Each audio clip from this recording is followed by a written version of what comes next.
ചേവർ bank തിരഞ്ഞെടുപ്പ് റദ്ദ് ചെയ്യണമെന്ന് ആവശ്യപ്പെട്ട് അതിനിടെ ഹൈക്കോടതിയിൽ ഹർജി സമർപ്പിക്കാനൊരുങ്ങുകയാണ് കോൺഗ്രസ്. ACP ഉമേഷിനെതിരെയും റിട്ടേണിംഗ് ഓഫീസർക്കെതിരെയും നടപടി വേണമെന്നും ആവശ്യപ്പെടും. ഈ മാസം 30-ന് കമ്മീഷൻ ഓഫീസിലേക്ക് മാർച്ച് സംഘടിപ്പിക്കുമെന്ന് DCC വിശദീകരിക്കുന്നുണ്ട്.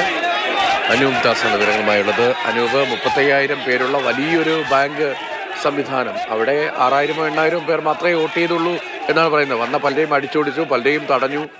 നഗ്നമായ ജനാധിപത്യ ലംഘനം. ഇപ്പോൾ 1/3 പോലും ആളിന്റെ പിന്തുണയില്ലാതെ പുതിയൊരു ഭരണസമിതി വന്നു. അതിനെ കോൺഗ്രസ് ചോദ്യം ചെയ്യാൻ പോകുന്നു. എന്തൊക്കെ നിയമപരമായ നീക്കങ്ങളാണ് കോൺഗ്രസിന്റെ ഭാഗത്ത് നിന്ന്? കോൺഗ്രസ് ഈ തെരഞ്ഞെടുപ്പിന്റെ തുടക്കം മുതൽ ഒടുക്കം വരെയുള്ള നടപടികളെല്ലാം ചോദ്യം ചെയ്തുകൊണ്ട് ഹൈക്കോടതിയെ സമീപിക്കാനാണ് ഇപ്പോൾ തീരുമാനിച്ചിട്ടുള്ളത്. ഹൈക്കോടതിയിൽ 3 ഹർജികൾ ഫയൽ ചെയ്യുമെന്ന് DCC പ്രസിഡന്റ് വ്യക്തമാക്കിയിരിക്കുന്നു.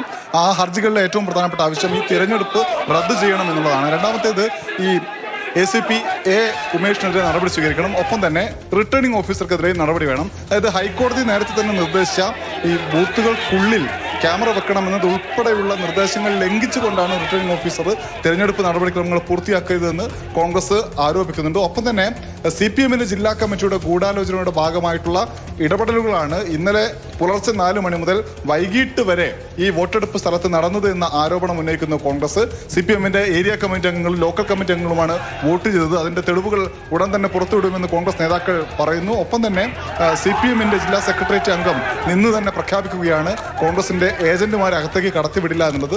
ഉച്ചയ്ക്ക് ശേഷം വോട്ട് ചെയ്യാൻ അനുവദിച്ചില്ല തുടങ്ങിയിട്ടുള്ള കടുത്ത ആരോപണങ്ങളുണ്ട്. അത് ഹൈക്കോടതിയിൽ തെളിയിക്കും. ഈ തെരഞ്ഞെടുപ്പ് റദ്ദ് ചെയ്തത് മാത്രമല്ല, അതിശക്തമായ പ്രതിഷേധത്തിന് കോഴിക്കോട് സാക്ഷിയാകുമെന്ന് കോൺഗ്രസ് പറയുന്നു. 30-ാം തീയതി കോഴിക്കോട് കമ്മീഷൻ ഓഫീസിലേക്ക് കോൺഗ്രസ് നടത്തുന്ന മാർച്ചിൽ പ്രതിപക്ഷ നേതാവും ഒപ്പം തന്നെ KPCC അധ്യക്ഷനും പങ്കെടുക്കുന്നു.